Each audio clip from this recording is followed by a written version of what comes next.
चिरां जिल्ला भारत भुटान सिमनानि खाथियाव थानाय देवस्रि भिसिडिसिआव गोग्लैनाय लावख्रिगुरि गामियाव भुटाननिफ्राय बोहैबोनाय निज्ला दैया बोसोरफ्रोमबो बानाजों खहा खालामलांबाय थायो। देग्लायनि बोथोरावबो दिनै हराव न' बां, दाउ, अमा, बोरमा गोबां बोहैखारलांजाबाय होननानै फोरमायदों। बे गामियाव गासै 65 नखरफोर दं। बेनिनो गेजेराव 60सो नखरानो दैजों लोमफब जादों। बे खौरांखौ खोनानानै देवस्रि भिसिडिसिनि चेयारमेनजों लोगोसे दुलाराय बर' फरायसा आफादनि दैदेनगिरिफोर आरो 14 नं चिरां दुवार UPPL ब्लकनि दैदेनगिरि आफादगिरि मुस्रि बिरदाव मुसाहारि आरो नेहाथारि मुस्रि निकेल बरगयारि बिथांमोना नायगिदिंफैदों आरो दैखौ होबथानायनि राहा लानायनिबो खोथा होबोदों रायजो राजाफोरनो।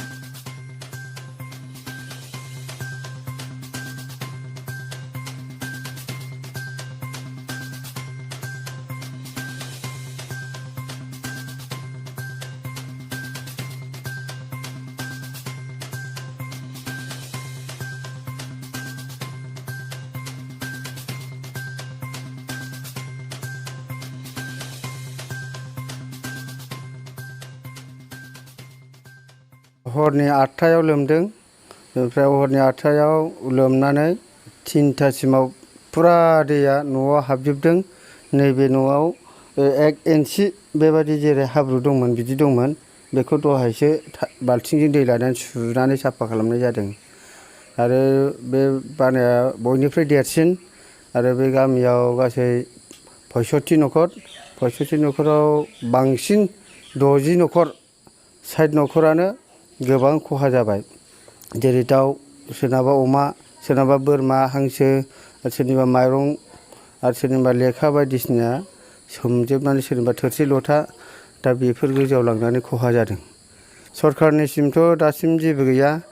थांनाय 21 थारिखआवबो बेनिफ्राय बेबादिनो एसे लोमदोंमोन, नाथाय थाब रानदों।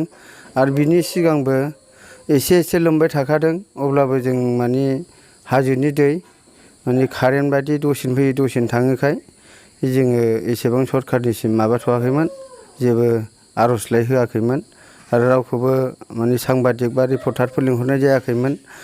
दिनैनि दिनावसो नैबे गामियाव बांद्राय लोमनाय आरो गोबां खहा जानायखाय दिनै आन्चलिक एबसुनि फैदों। दा बिथांमोनहा मा बुंलाङो। दा जों सरखारनाव बेखौनो लुबैयो, दिनै BTC गभर्नमेन्ट UPPL सरखारनि खुंथाय गोहोआव थानायफ्रा जोंनो जेरै गुबुन जायगायाव रिलिफफ्रा जेरै थानानै जेरैबायदि सुबिदा मोनदों बिसोरबायदि जों दा मोनजानो लुबैयो। आरो आसाम गभर्नमेन्ट आरो BTC गभर्नमेन्ट जेरै काउन्सिल DC बिथांमोनहा जाहाथे जोंखौ अननानै थाबैनो जोंनि खहा जाजानाय आरो जोंनि बे दुखुनि समाव जोंखौ अननानै थाबैनो रिलिफ एबा रैखाथि बादा थानो मदद खालामो एबा राहा खालामनानै होयो, बेखौ जों लुबैयो। लुबैजों लोगोसे आर'ज गाबनायबो थायो। थांनाय जेनाखि 22 थारिख खालि बे जयन्त बसुमतारी जोंनि सिडली समस्तिनि बे MLA आ फैदोंमोन। फैनानै गावनो नायदिंफैदों आरो रायजो राजाजों रायलायदों आरो रायजो राजानो आसा होदोंमोन जे गुबुन जायगाफ्राव जेरै दै लोमजानानै रिलिफ थादों बेबादि सुबिदा मोनदों, नोंथांमोनहाबो थाबैनो नोंसिनि थाखाय राहा लानाय जागोन होनदोंमोन। नाथाय 22 थारिखनिफ्राय दिनैसिमहालागै सरखारनि जेबो माने अनसुंथाइबो गैया, रिलिफ थानायनि रेसन टेसन जेबो।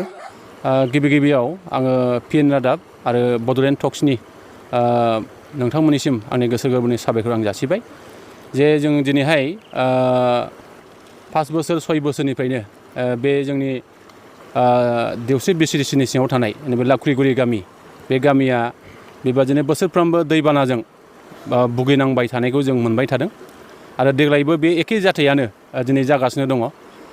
दाख्लैबो जोङो एखे थासारिखौ जोङो मोनदों आरो दिनैहायबो जे थांनाय मोनानि 9 आरो 10 बाजिसोनिफ्रायनो बे निज्ला दैनि जे दैया नैबे लावख्रिगुरि गामियाव दिनै हाबनायखौ जोङो नुफैदों आरो नायफैदों। आरो जों दिनैहाय नुनो मोनबाय दिनैहाय बे लावख्रिगुरि गामियाव गासै लावख्रिगुरि गामि आरो बेरलां बस्ति, लावख्रिगुरि गामि हिसाबै जोंहा 65टा नखर बिथांमोनहा दङ आरो बेरलां बस्ति हिसाबै जोंहा बै आदिबासि गामि, बे गामिया 15 घर बिथांमोनहा दङ। दा बेखौ नायोबा गासै 85सो नखरा बे दैबानाजों भुगिजानानै दिनै सोलिनांगासिनो दङ आरो जोङो आसा खालामदों जे बे गामियाव गासै 500नि एसे गाहायाव बिथांमोना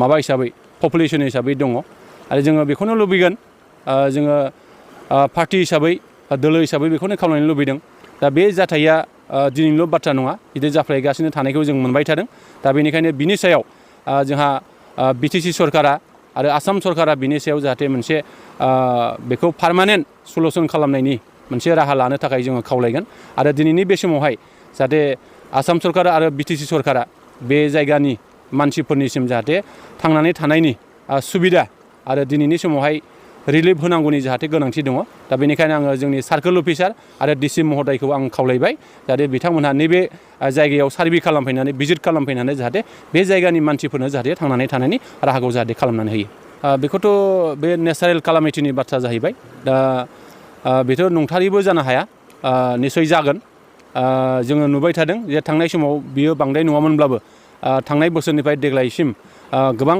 बे जायगानि हाफ्रा खुरखा जाबाय आरो दैबानाजों नस्थ' जानांबाय आरो गामिया निस्सय बे जायगानिफ्राय दिनै नङा गाबोन जुदि सरकारनिफ्राय मोजां राहा लायाबा खारनांगोन बियो रोखा होननानै जों बुंनो हायो।